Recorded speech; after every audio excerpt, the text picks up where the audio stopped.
इतिहास साक्षी है कि पुण्य भूमि भारत की गाथा भारत की अस्मिता, गौरव और राष्ट्रीय स्वाभिमान के लिए विदेशी आक्रांताओं से संघर्ष की महान गाथा है। बर्बर आक्रांताओं ने भारत की आत्मा पर चोट करने और भारत का अपमान करने के लिए हमारी संस्कृति और आस्था के केंद्रों को उद्ध्वस्त किया। सोमनाथ, काशी, मथुरा और अयोध्या के मंदिरों का तोड़ा जाना आज भी भारत की स्मृतियों में जीवित है। सन 1528 में अयोध्या में भगवान श्री राम के मंदिर का मुगल आक्रांता बाबर द्वारा तोड़ा जाना ऐसी ही एक अक्षम्य घटना थी जिसने सीधे भारत के सम्मान और आत्मा पर चोट की।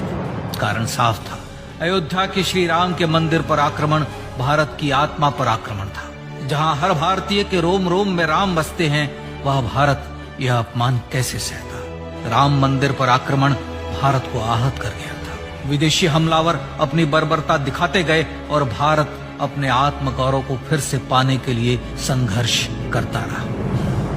भारत रामलला के जन्म स्थान पर बाबर के नाम पर बने एक ढांचे को देखता और उसे हटाने का संकल्प लेकर शक्ति संजोया करता।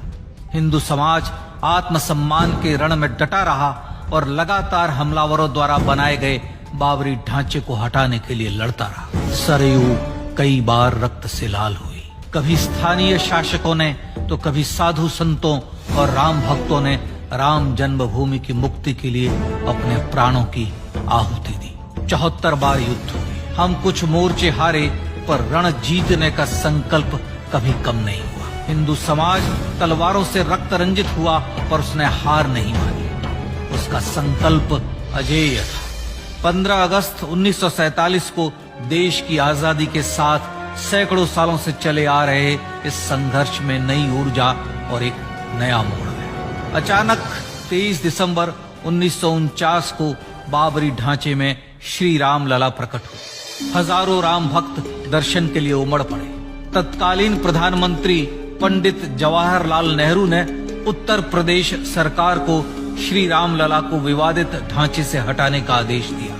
उत्तर प्रदेश सरकार ने अयोध्या के कलेक्टर को यह काम दिया और यह निर्देश भी कि जरूरत पड़ने पर वे बल का प्रयोग भी करें। अयोध्या के कलेक्टर ने सरकार को उत्तर दिया कि यह नरसंहार के बिना संभव नहीं है, और फिर भी वह ऐसा चाहती है तो किसी दूसरे कलेक्टर से यह काम करवा ले। परिणाम स्वरूप रामलला की मूर्ति वहीं विराजमान रही।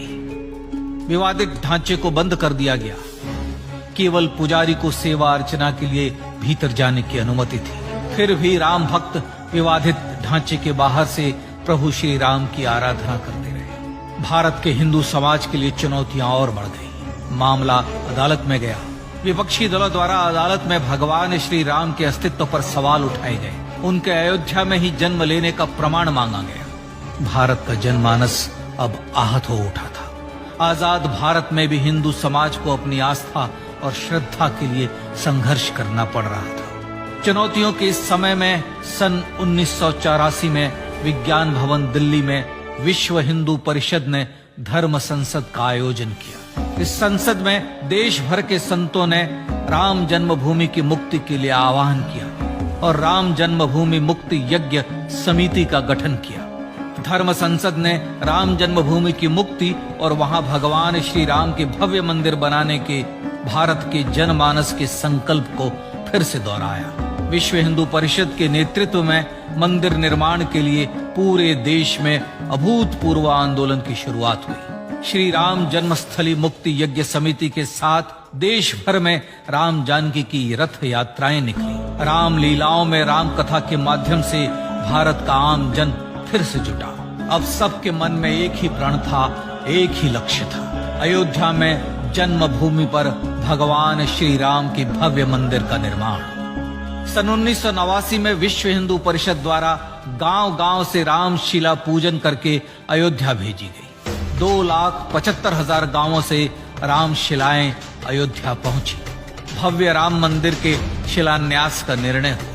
पूज्य संत महात्माओं और हिंदू समाज के अन्य प्रमुख नेताओं के निर्णय के अनुसार अनुसूचित जाति के प्रमुख नेता श्री कामेश्वर चौपाल ने 9 नवंबर 1989 को मंदिर निर्माण का पहला पत्थर रखा।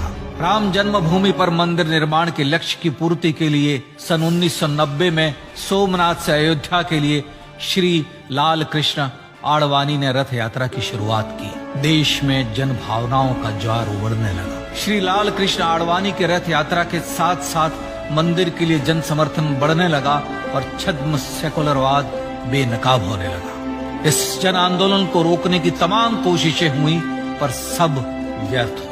विश्व हिंदू परिषद ने देशवासियों से अयोध्या में जन्मभूमि पर मंदिर निर्माण के लिए 30 अक्टूबर और 1 नवंबर 1990 को कार सेवा का आह्वान किया। परिणाम स्वरूप लाखों राम भक्त कार सेवा के लिए देश के कोने कोने से अयोध्या आए।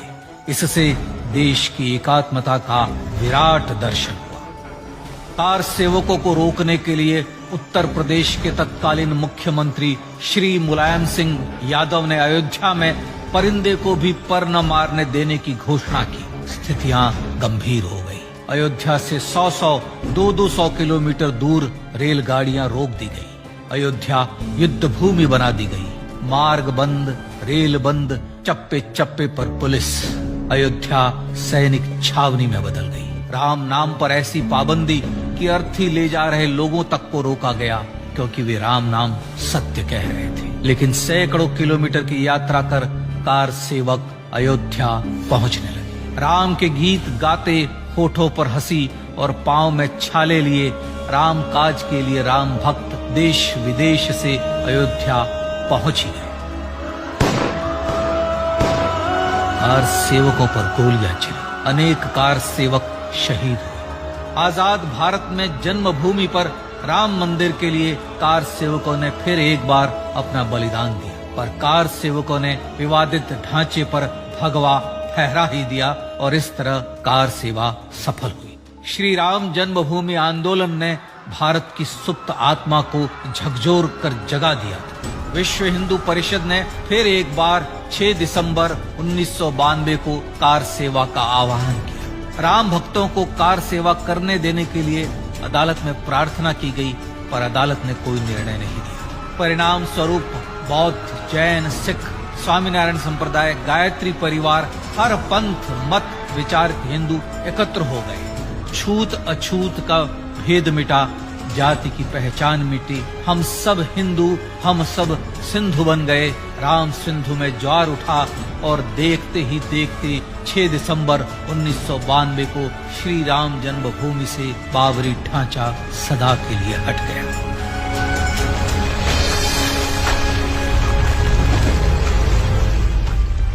यह क्षण शौर्य, न्याय और सत्यमेव जयते का क्षण था। यतो धर्मस्ततो जय का क्षण था। पर संघर्ष की गाथा यहां जाकर भी नहीं रुकी। छद्म सेकुलरवादियों द्वारा भारत और भगवान श्री राम के इतिहास को झुठलाने के लिए अदालतों में चुनौतियों का सिलसिला चलता रहा, जो 1950 से चल रहा था। हिंदू सिखों के बीच से गुजरते हुए भगवान श्री राम का दर्शन करने के लिए विवश थे। यह स्थिति थी आजाद भारत में श्री राम और राम भक्तों की। पर सत्य को तो जीतना ही था।